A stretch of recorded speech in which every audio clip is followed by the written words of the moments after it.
Okay, gonna go live in a moment here. Got some fights to talk about. Late notice stream. So we'll get these fights talked about here. We're just gonna wait a few minutes, wait a moment or two, see if we get some people in. If not, then oh well, we'll go anyway.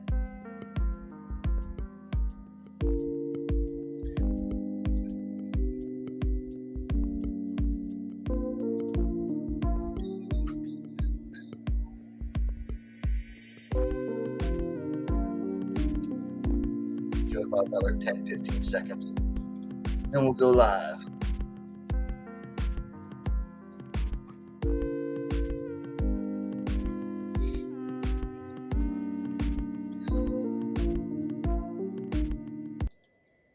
All right, welcome back to WMAC Now with your host, Chookagian, and welcome to the weekend recap for what was the weekend.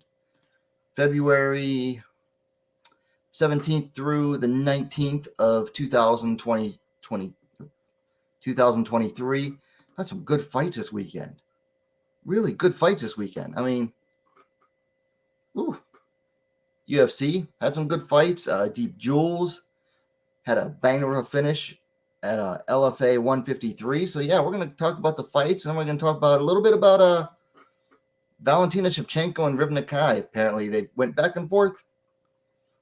Some people are saying Valentina Shevchenko called Nakai out.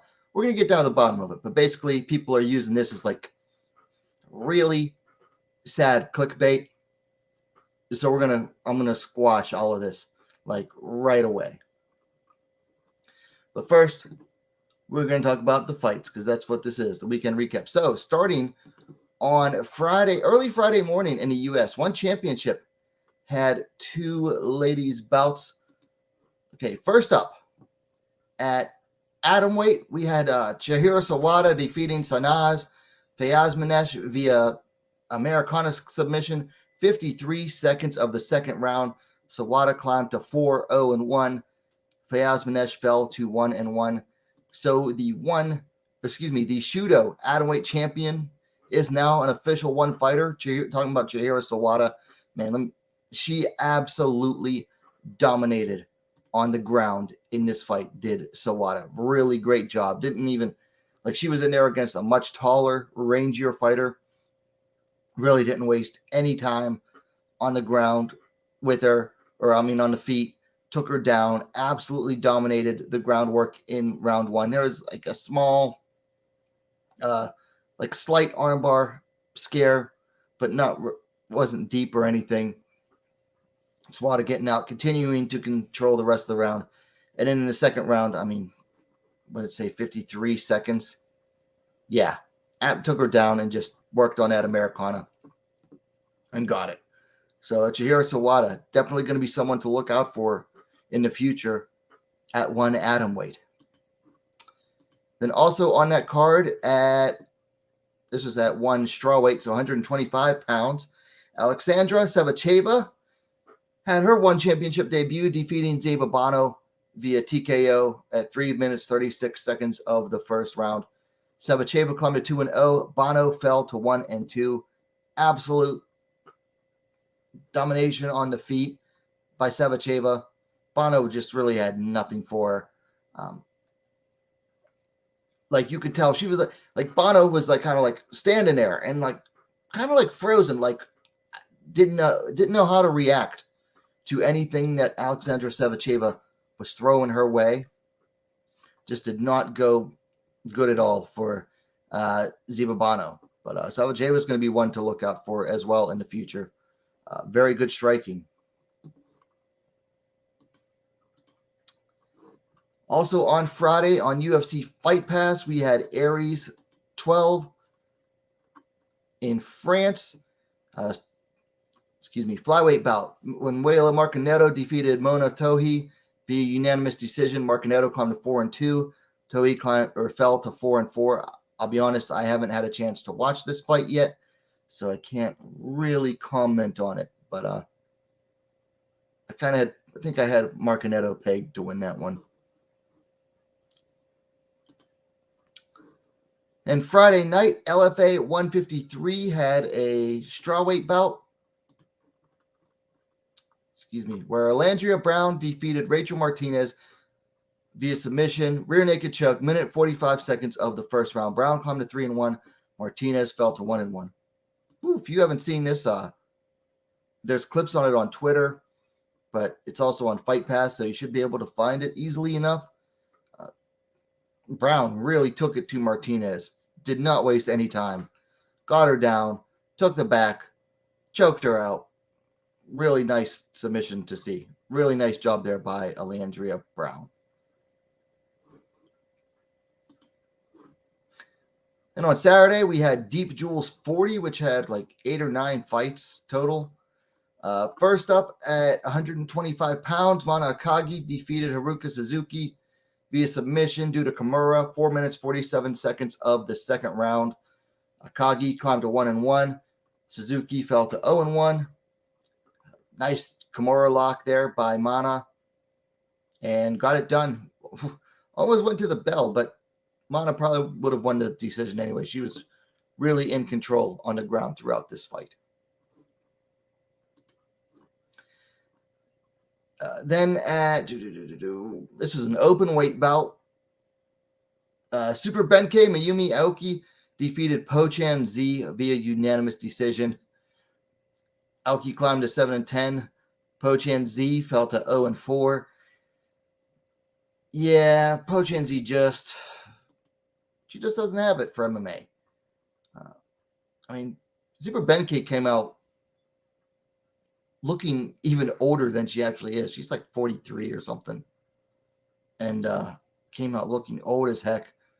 Still ended up beating Pochanzi. Pochanzi, I'll give her credit. Like, she comes out and she gives an honest effort. And she tries. She just doesn't have it. That's all there really is to it. Then at microweight, Kyoka defeated Koyuki. Kyoka on the left-hand side there in the red. Defeated Koyuki via submission due to rear naked choke. 2 minutes, 3 seconds of the second round. Kyoka climbed to 2-3. Koyuki fell to 0-1. Really nice groundwork here by Kyoka. Took Koyuki down, controlled her via really nice side control, north-south position. As long as the fight was on the ground, it was all Kyoka. Really nice work from her. Might manage to even out that record. Then we had a bantamweight bout where Tamir defeated Juicy via unanimous decision. TA climbed to 3-3. Juicy fell to 1-3. No real surprise here. The younger, stronger, athletic fighter won here. That's really all there is to say about it. Then at strawweight, Takabayashi defeated Hitomi Tanayama via unanimous decision. Takabayashi in the green there climbed to 3-3. Tanayama fell to 1-1. Experience definitely helped Takabayashi get through here. There's 1 or 2 moments where Tanayama threatened her, but other than that, I would say Takabayashi showed improved groundwork. She didn't look completely clueless on the ground and had Tanayama's back a few times, was landing some good ground and pound. Looks like she's gotten better on the ground, which is nice to see. Then at microweight, Akari Kamase on the right-hand side there defeated Momoko Yamazaki via unanimous decision. Successful pro debut for Kamase. Yamazaki fell to 3-4. I haven't gotten to finish this fight yet. Probably won't get to, but nice debut there for Akari Kamase, defeating a way more experienced fighter. Not a great fighter in Yamazaki, but had the experience factor. Then at 108 pounds, catchweight bout there, Hikaru Aono defeated Kate Oyama via unanimous decision. Aono climbed to 9-6. Kate Lotus fell to 3-5. Hikaru Aono getting back one back in the win column. She'd lost 2 straight coming into this one, so really needed a win here. Experience against no shame though in Kate Lotus losing to Hikaru Aono, who's challenged for the title twice now. So Hikaru Aono keeping those hopes to get into Ryzen alive. Then in the co-main event at strawweight, Mahi Fukuda pulling off an upset here, defeating Hime Namako Kawabata via submission due to rear naked choke. 4 minutes, 55 seconds of the first round.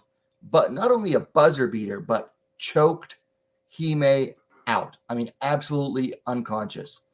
Maki climbed to 2-0. She's on it right there. Hime fell to 4-2. Wow, big upset here. I knew that Mahi was pretty strong grappler, but this was surprising. And I mean, Hime tried. She tried to fight it, but just went absolutely out. What was I going to say?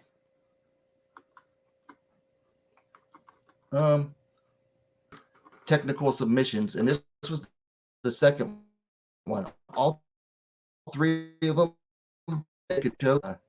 All 3 of them went unconscious, so the referee had to literally step in. And the third one was when Rin Nakai in the main event at flyweight defeated Aoi Kariyama due to submission rear naked choke. 4 minutes, 31 seconds of the second round. Nakai climbed to 26-2. Kariyama fell to 4-5. No surprise here, Rin Nakai getting it done, but this was a bit of a weird fight. Kariyama was the taller fighter, and Rin Nakai was really afraid to get near her at first. She knew she had to get on the inside and use her judo, but she was wanting to stay on the outside, and it was looking like a repeat of Nakai's fight against Misha Tate, where she just was way outside, throwing her jab out and throwing low kicks out, and they weren't anywhere near the mark. Finally, Nakai closed in the latter half of the first round and was able to get Kariyama down, but Kariyama survived. And then Nakai wasn't as afraid to engage in the second round and really took it to Kariyama and, of course, choked her unconscious. So 2 fights in a row where the fighter went unconscious. Overall, a good card from Deep Jewels. This one lacked some of the more known names from Deep Jewels, but this actually really delivered. Good action from Deep Jewels here.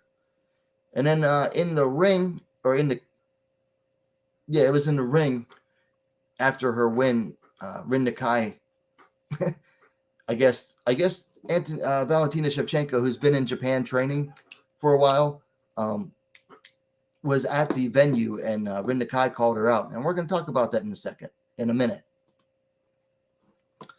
Then we go to Saturday. We were supposed to have a catchweight bout between Hannah Guy and Melissa Parker at UFL 1. Apparently, Parker pulled out, so this fight did not end up happening, which is disappointing.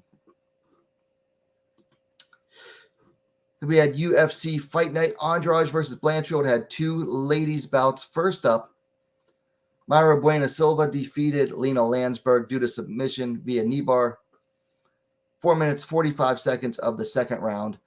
Bueno Silva climbed to 10-2. Landsberg fell to 10-8, and Landsberg decided to retire off of this loss, which I think it was her fourth straight loss, going back to 2020, to January of 2020. Nice knee bar by Mayra Bueno Silva. Of course, the Landsberg retiring off of this kind of spoils the shine on it. And that's nothing against Landsberg either, but it kind of sucks when you actually get a good signature win in the UFC but it's like, oh, how great was it if your opponent retired, right? But yeah, let's see. Bueno Silva's been in the UFC since 2018. Wow. She did armbar Jillian Robertson. That was a nice win. But other than that, yeah, that's her best win by far. Really nice. Knee bar, not that common. So that definitely a signature win there. And it got her into, I believe she's now in the top 15 at bantamweight. So she was in the top 15. She went from 14 to number 12. And we'll be moving up from there. So nice win there for Mayra Bueno Silva. But the main event, this was the shocker, where Erin Blanchfield defeated Jessica Andrade via submission due to rear naked choke, minute 37 seconds of the second round. Wow, this was a good fight. Blanchfield climbed to 11-1. Andrade fell to 24-10. If I remember correctly, I picked Andrade, and I was wrong. But not ashamed to admit it. Blanchfield really surprised me here. She was not afraid to stand and trade in the pocket with Andrade at all. Took some good shots to the chin. Showed that she can take them, which is really nice. And then just really,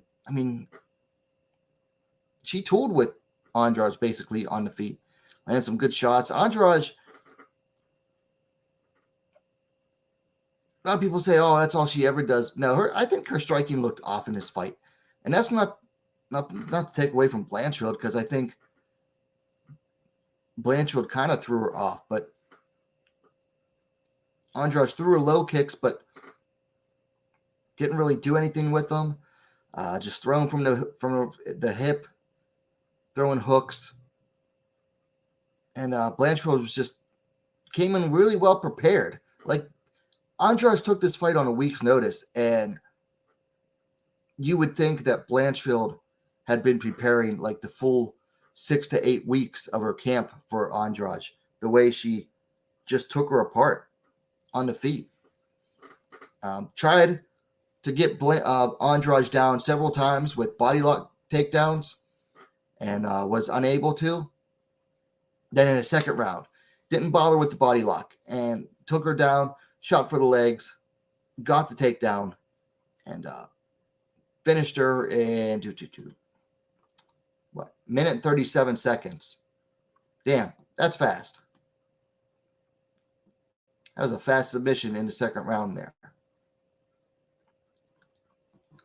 Actually faster than Shevchenko finished her. So really nice job there from Erin Blanchfield. The future of this division, this flyweight division, is here, everyone. You got fighters like Blanchfield, fighters like O'Neal, fighters like who else? Fioro, although Fioro's already up there. She's like 32, 33. Grasso. The future of this division is here. Like, this division is starting to really sort itself out even more. Granted, it's had some artificial help. Blanchfield went from number 10 to fighting the number 3 fighter. She was supposed to fight the number 1 fighter or number 2 fighter, ended up fighting number 3 because Santos had to withdraw. So while it's had some nudging along by the UFC, it's safe to say the future of this division is here now. Now, is Blanchfield ready for a title shot?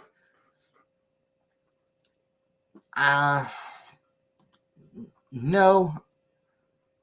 But is that going to be the next one? Probably. Because you look at the rankings here. Okay, you got Santos at number 1. Her corners couldn't get a visa. Fiore's at number 2.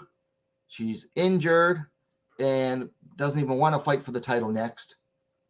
So she's not going to get it. So you have Blanchard at number 3, and Shevchenko is fighting Grasso at number 6 next. So more than likely, Blanchard has the winner of Shevchenko-Grasso. Well, if Shevchenko wins, then Blanchard most likely has next. If Grasso wins, then it'll be Grasso-Shevchenko 2, more than likely. And then Blanchard would have the winner of that if she doesn't take a fight in between. So I wouldn't, if I were Blanchard's team, I would try to get another fight in between that before a title fight. But more than likely, she's going to end up taking that title fight next. And at 23 years old, maybe not technically ready, maybe not skills-wise, she might not be ready, but I think mentally, Blanchard is ready for a title shot. You know, she has that calm and quiet confidence about her. Like, she doesn't brag. She doesn't, boast. When she says, yeah, I'm ready. If the title fight's next, then I'll take it. She means it. Like, she's not bragging. She's not saying, yeah, I'm so good. Blah, blah, blah. No, she just has that calm, quiet confidence about her that a lot of people really like. I mean, she's not going to be out on social media talking trash. She's going to be like, yep, let's go. I'm ready. She does her talking in the cage, in the octagon, which is nice to see. And she's not blowing, hot air. She's not blowing smoke up anyone's, rear end when she's talking and says, yeah, I'm ready for a title shot. She's not lying, or she's not just boasting. She means it, which is really nice to see. So I've been a fan of Blanchard for a while now and continue to be a fan and grow as a fan of her. So we'll see. I would like to see her face either Fiora or Santos next. Shevchenko is not going to fight Santos until, presuming that Shevchenko beats Grasso, she's not going to fight Santos next. She wants Santos to win another fight. Fiora doesn't want to fight Shevchenko next. Blanchard is really the only one who's really stepping up and ready to fight for the title. But I'd like to see her get one more. Personally, I'd like to see her get one more win and continue to build that experience and work, polish her skills. Because taking on a challenger is one thing. Taking on champs is something else entirely.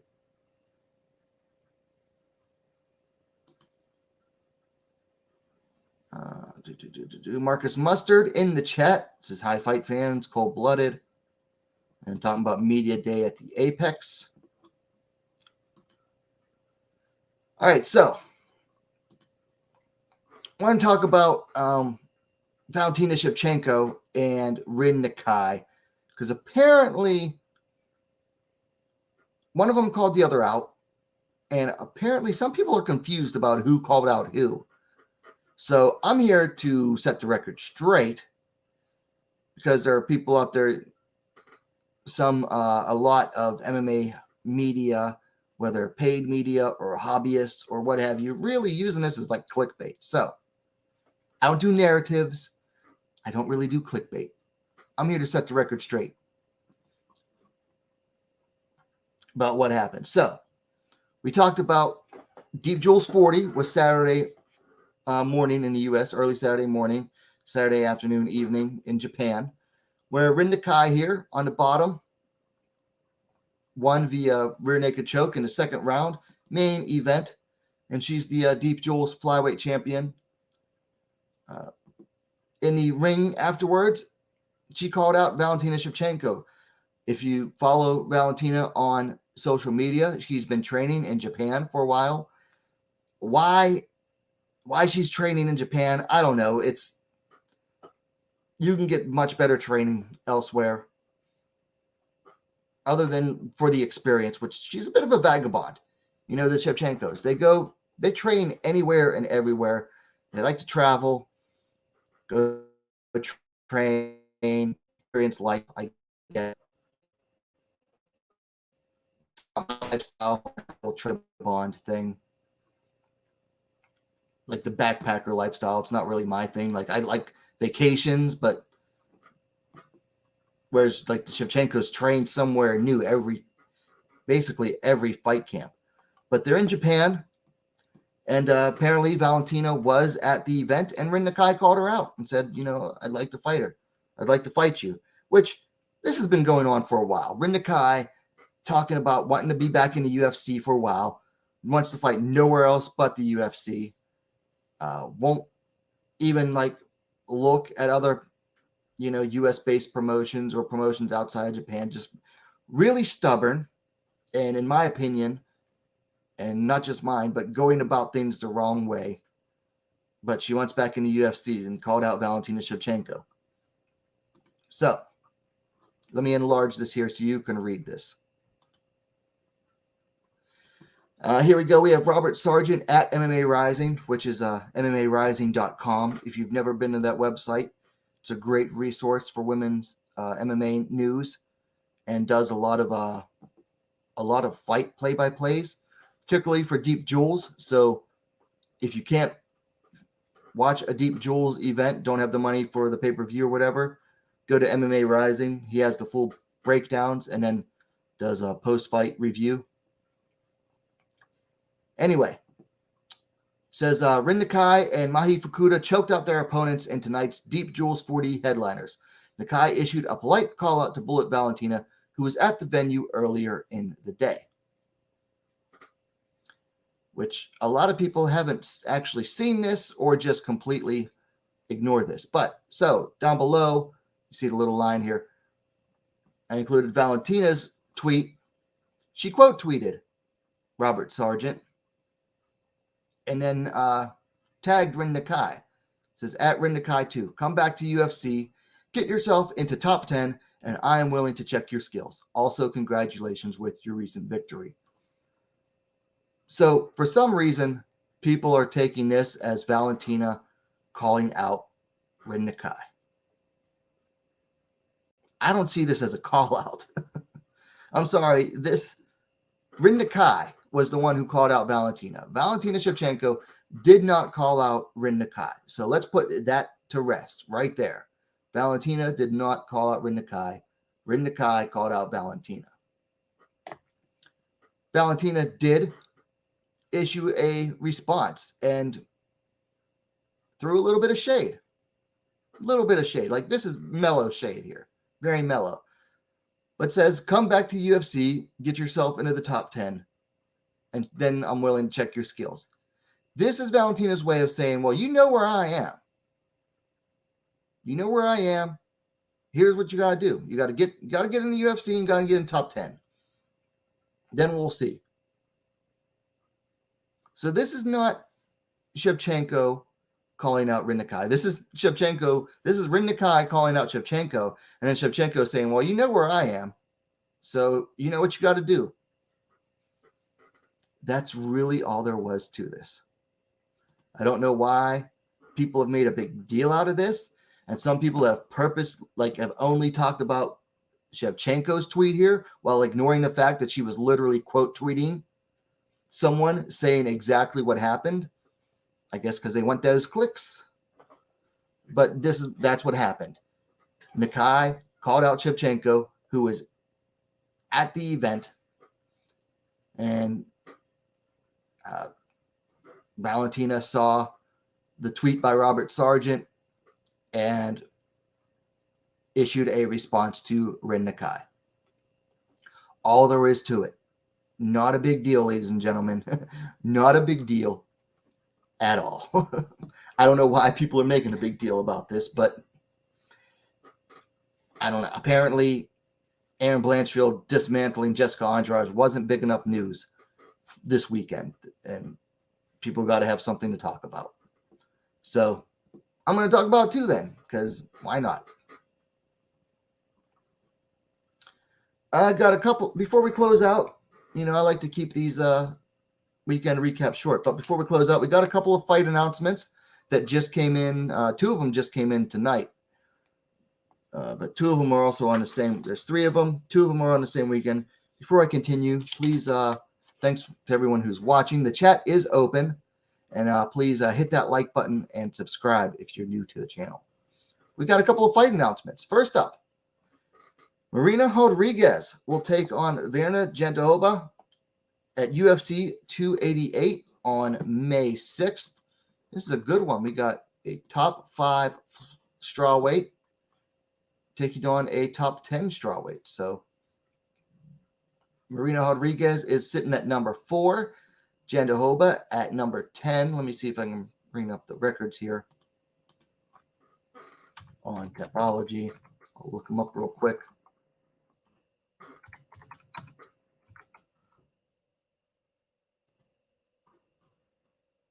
See if they got added yet. Yes, they did. All right, so Rodriguez coming in at 16-2-2. Jandiroba coming in at 18-3. So Jandiroba's coming in off of a win over Angela Hill 9 months ago. Rodriguez last fought about 3.5 months ago when she took that tough loss to Amanda Lemos. Although Rodriguez was on a nice win streak before that. This should be a good one. Of course, Rodriguez is definitely going to be better on the feet. But Jandiroba is going to test those going to test that takedown defense and groundwork of Rodriguez, because that's what Jandiroba does. That should be a good one. I'm looking forward to that one. That's UFC 288, May 6th. What else is on that card? No other ladies bouts announced, but got Bryce Mitchell versus Jonathan Pierce, Charles Oliveira versus Benel Dariush. Yeah, that's going to be a good one. Then the next weekend on May 13th, we've got 2 strawweight bouts added. First up, we got Karolina Kowalkiewicz taking on Vanessa Demopolis. Let's see, trying to bring up the record here. That's UFC Fight Night Smith versus Walker. So Kowalkiewicz coming in at 14-7. Demopolis coming in at 9-4. Neither of the ladies are ranked. Both coming in off of 2 straight wins. Kowalkiewicz defeated Felice Herrig and then Silvana Gomez Juarez. Demopolis coming in off of a split decision win over Jinyu Fry, and then defeated Maria Oliveira via decision. Let's see. Both ladies into their 30s. This should be a good one.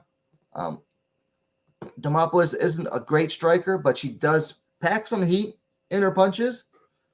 On the ground, I'm going to give the edge to Demopolis, but not by a whole lot. It should be a fun one. This is one of those fights that neither fighter is ranked, but I think the fun quotient is going to be high.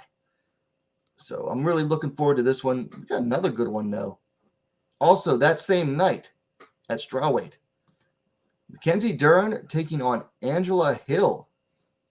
Dern coming in at 12-3. Hill coming in at 15-12.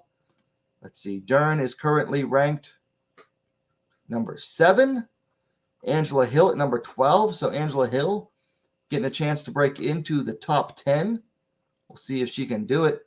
Dern coming in off of a loss to Yan Xiaonan via decision 4 months ago. Before that, had a split decision win over Tisha Torres. Hill coming in off of a win over Emily Ducote 2.5 months ago. For that, had a loss to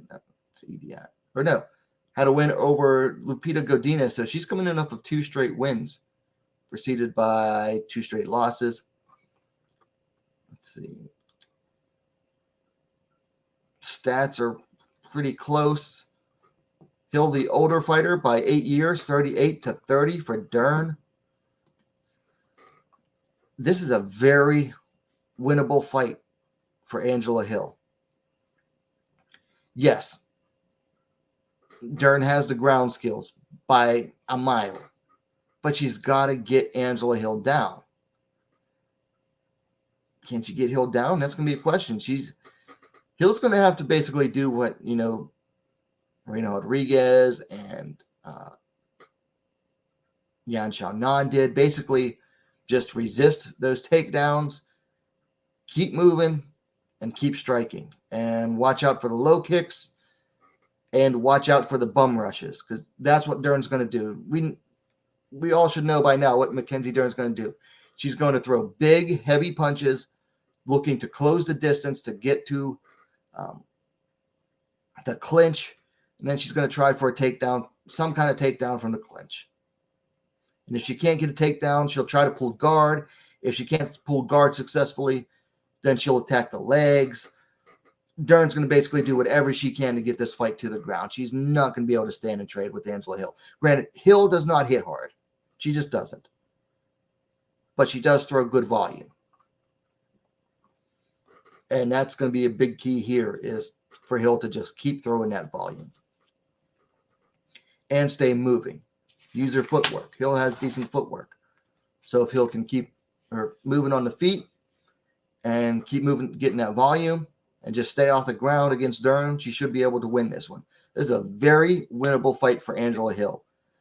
Will she do it? Your guess is as good as mine. Hill's been in a good number of winnable fights to get into the top 10 that she just fails every time. Every time she has a chance to get into the top 10, falls flat. So we'll see. I mean, maybe she'll break the pattern this time. Maybe. I don't know. So anyway, that's it. Like I said, we're going to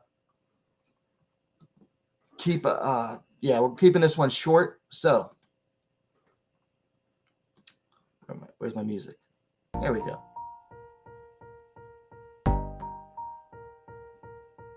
All right, so thanks to everyone for tuning in tonight. Like I mentioned earlier, if you like the stream, hit that like button. And if you haven't yet, go ahead and subscribe to WMAC Now. Fastest growing women's mixed martial arts dedicated platform on YouTube.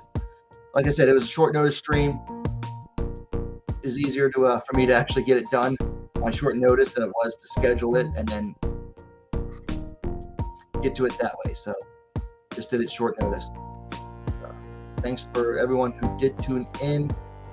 Keep an eye out. I got a few things I'm working on. Should be able to put them out sometime tomorrow morning or afternoon.